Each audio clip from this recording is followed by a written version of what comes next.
Chef Kyle here. My friend Kim challenged me to make the best chocolate chip cookie.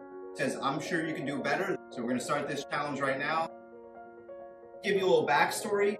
Before I decided to make my own cookie recipe, I did venture out to Manhattan, some of the best bakeries, to see what the competition was like. A lot of the cookies I had way too much sugar in it, so we're gonna make a healthier version. First, I'm gonna prepare my pan. I'm gonna use the back of it because I have more surface to bake on. So we're using 8 ounces of chocolate in total. That's about 1 cup. And I'm doing a little bit different. We're gonna use half dark chocolate, half milk chocolate. Just stack one on top of each other. And the best thing about chopping up your own chocolate is you get a nice texture variation. You get some melted chocolate, you get some crunch from some bigger pieces, and that's all gonna relate to a better mouthfeel. So I have 3 cups of all-purpose flour. And if you guys wanna see how to measure in cups, the accurate way, what you're gonna do is you're gonna pour, and then you don't want to tap anything down. You want to level it off. That's how you know that you have a cup. We're going to add a teaspoon of cinnamon, some baking soda, baking powder, and salt. Incorporated.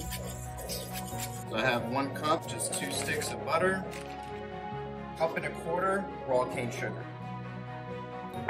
and 1/4 cup light brown sugar. It's got molasses in it. And then we're going to beat that up and cream it. Of course, I know not everyone has a food mixer, so we're going to do this by hand. Same like when you're making a cake, is you want to create structure. So people have a tendency to undercream more than overcream.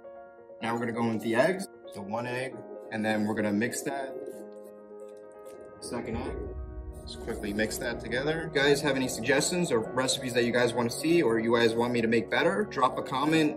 Dry ingredients a little bit at a time. And we're just going to mix till it's incorporated. We're going to go with the chocolate chips.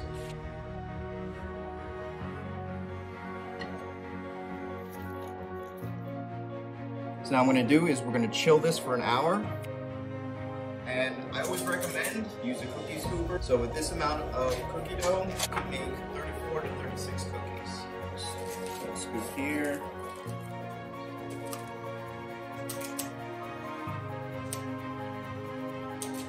Final step here, we're going to flatten these down and we're going to refrigerate them for about 10 minutes. The trick to do this, I used to do this in the commissary, you just push it down so it's even.